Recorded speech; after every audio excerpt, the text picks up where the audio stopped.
Right now, there's widespread confusion about Trump's proposed tariff plan and what it means for Social Security recipients.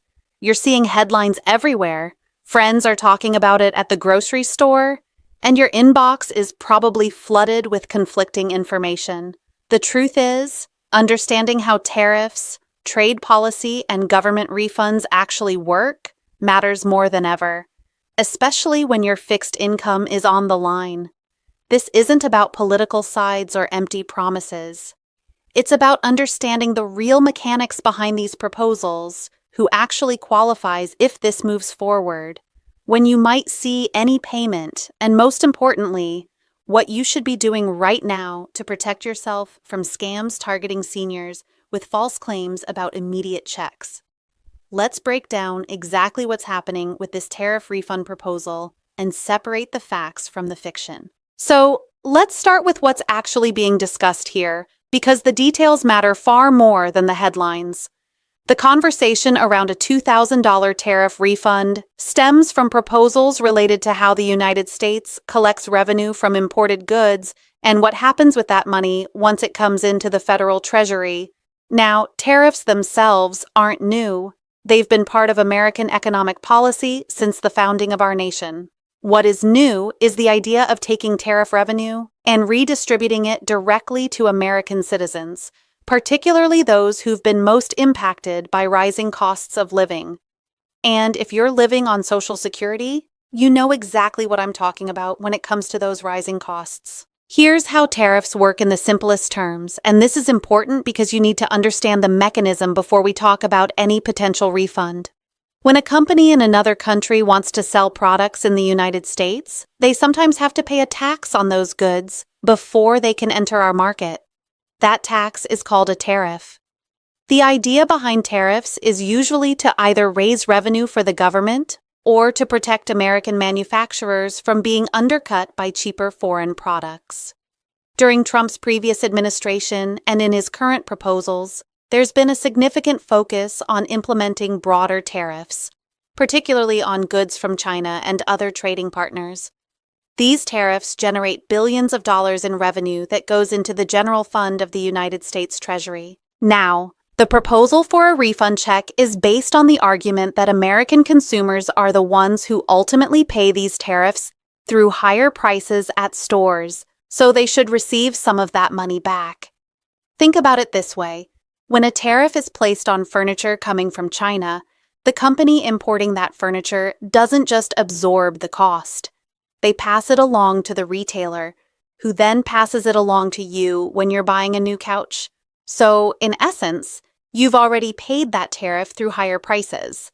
The refund concept says that since you paid it indirectly, you should get a portion of that revenue returned to you directly. But here's where we need to pump the brakes and look at what's actually on the table versus what's just being talked about. As of right now, there is no enacted legislation that guarantees anyone a $2,000 tariff refund check. What exists are proposals, discussions, and policy ideas that are being floated in political circles. The difference between a proposal and an actual law is enormous. And this is where a lot of seniors are getting confused and, unfortunately, where scammers are finding opportunities to take advantage of people. The process of turning a proposal like this into reality involves multiple steps that take time. First, someone in Congress has to draft legislation that outlines exactly how such a program would work. That legislation needs to specify who qualifies for the refund, how much each person would receive, where the money comes from, how it would be distributed, and what the timeline looks like. Then that legislation has to go through committee hearings, where experts testify about whether it's financially feasible and what the economic impacts would be. After that, it needs to be voted on by the House of Representatives, then by the Senate, and then it needs to be signed by the President. Only after all of those steps are completed does it become law, and only then can the government agencies like the Treasury Department and the Social Security Administration start implementing the actual distribution of funds. We're not at that stage yet. What we have is discussion about the concept, and depending on which news sources you're reading or which political figures you're listening to, You're going to hear very different things about whether this is likely to happen, when it might happen, and who would benefit. Some proposals suggest that the refund should go to all taxpayers. Other versions suggest it should be targeted to lower and middle-income Americans. Still, others propose that it should be specifically directed to Social Security recipients and retirees, who are most vulnerable to price increases caused by tariffs on everyday goods. Let's talk about the math for a moment, because understanding the numbers helps you evaluate whether claims you're hearing make sense. The United States collects somewhere in the neighborhood of $80 to $100 billion per year in tariff revenue, depending on what trade policies are in effect at any given time. If you were to distribute $100 billion as $2,000 checks, you could send checks to 50 million people. The United States has more than 300 million people, but not all of them would necessarily qualify depending on how the program is structured.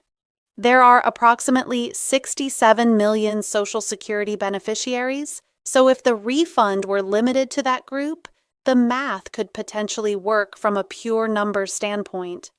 But remember, the government has to run all of its operations, not just send out refund checks, so dedicating all tariff revenue to refunds isn't realistic. The more important question for you personally is, what should you be doing right now, while all of this is still in the proposal stage? First, and most importantly, do not respond to any phone calls, emails, text messages, or letters claiming that you need to provide personal information to receive your tariff refund check. This is critical. The Social Security Administration and the IRS do not call people out of the blue asking for Social Security numbers, bank account information, or any kind of processing fee to receive benefits. If you get contacted by someone claiming they can expedite your tariff refund or help you apply for it, that is a scam. Hang up the phone, delete the email, throw away the letter. Legitimate government payments, when they do get approved and distributed, follow established channels. If you currently receive Social Security benefits through direct deposit, any additional government payment would typically be sent the same way, to the same account, without you needing to do anything. If you receive Social Security benefits by mail as a paper check, additional payments would follow similar procedures. You would not need to apply separately, provide additional documentation, or pay any kind of fee to receive money that's owed to you. The government already has all of your information from your Social Security records and your tax returns. What you should be doing instead is staying informed through reliable sources. The official Social Security Administration website is ssa.gov, and that's where any real announcements about changes to benefits or additional payments would be posted. Similarly, the Internal Revenue Service website at irs.gov would have information about any tax refunds or stimulus-type payments. If major legislation passes that creates a tariff refund program, it will be covered by mainstream news outlets across the political spectrum, not just in promotional emails or robocalls.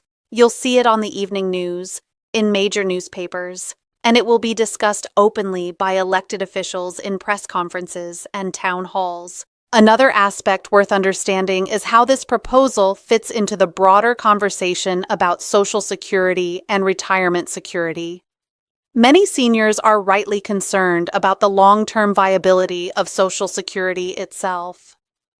The Social Security Trust Fund is projected to face shortfalls in the coming years if no changes are made to the system. Various proposals have been floated to address this, including raising the retirement age, increasing the payroll tax cap, adjusting cost of living calculations, or finding new revenue sources to shore up the fund. Some advocates argue that tariff revenue could potentially be directed towards strengthening Social Security rather than being distributed as one-time refund checks.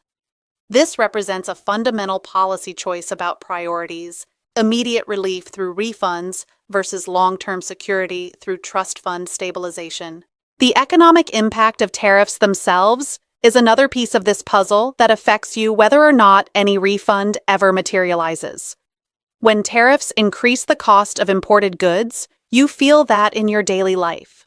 Groceries, clothing, electronics, household items, and countless other products become more expensive. For someone living on a fixed Social Security income, even small price increases across many categories of goods can significantly impact your budget and your quality of life. The annual cost of living adjustment that Social Security provides is supposed to help with inflation, but many seniors find that the COLA doesn't keep pace with their actual expenses, especially when it comes to healthcare costs and prescription drugs. This is why the conversation about tariff refunds resonates so strongly with retirees. It's not just about getting a check in the mail. It's about recognition that policy decisions at the federal level have real consequences for household budgets, and that those consequences fall especially hard on people who can't increase their income by working more hours or finding a better paying job. When you're retired, your Social Security benefit is largely fixed, aside from those annual adjustments. You've lost the flexibility that working-age people have to respond to economic changes. Now, looking at the political landscape, it's important to understand that proposals like this often gain momentum during election seasons and then fade when the practical realities of governing set in. Campaign promises and governing policies are two different things. This doesn't mean that a tariff refund will never happen, but it does mean that you should be cautious about assuming anything is certain until legislation is actually passed and signed into law. Politicians from both parties have at various times proposed sending checks to Americans. We saw this with the COVID stimulus payments, with tax rebates, and with other programs. Some of those proposals became reality and some didn't. The ones that did become reality took time, negotiation, and compromise to implement. If a tariff refund program does eventually get enacted, there are several scenarios for how it might be structured. It could be a universal payment where every Social Security recipient gets the same amount. It could be means-tested, where the amount you receive depends on your income level, with lower-income seniors receiving more and higher-income retirees receiving less or nothing. It could be tied to filing a tax return, which would require you to submit paperwork even if you normally don't file taxes because your income is below the threshold. It could be distributed as a credit on your income taxes rather than as a direct payment, or it could be added to Social Security payments as a one-time supplement. Each of these approaches has different advantages and disadvantages in terms of administrative complexity, fairness, and speed of distribution. The timeline is another uncertainty. Even if legislation were introduced tomorrow and moved quickly through Congress, which rarely happens, the actual distribution of funds would take months. Government agencies need time to update their computer systems, coordinate between departments, verify eligibility for millions of recipients, and process payments. When the COVID stimulus payments went out, even though there was urgent need and bipartisan support, it still took weeks and months for all the payments to reach everyone who was eligible, and some people experienced significant delays or issues that required follow-up. So where does this leave you, practically speaking? The answer is that you should continue managing your finances based on the income and benefits you know you have, not based on money that might arrive at some undefined point in the future. Don't make major purchases or financial commitments assuming that a $2,000 refund is coming. Don't fall for scams promising to help you get the money faster. Don't share personal information with anyone claiming to represent a tariff refund program. Do stay informed through legitimate news sources and official government websites. Do talk to trusted family members or friends if you receive suspicious communications. Do report scam attempts to the Federal Trade Commission and to your local law enforcement. And perhaps most importantly, use this as an opportunity to review your overall financial situation and make sure you're taking advantage of all the legitimate programs and benefits that actually exist right now. Many seniors are eligible for programs like SNAP food assistance, Medicare savings programs that help with healthcare costs, property tax relief programs, utility assistance, and other state and federal benefits that they're not currently receiving simply because they don't know about them. Your local area agency on aging can connect you with benefits counselors who can help you navigate these programs at no cost to you.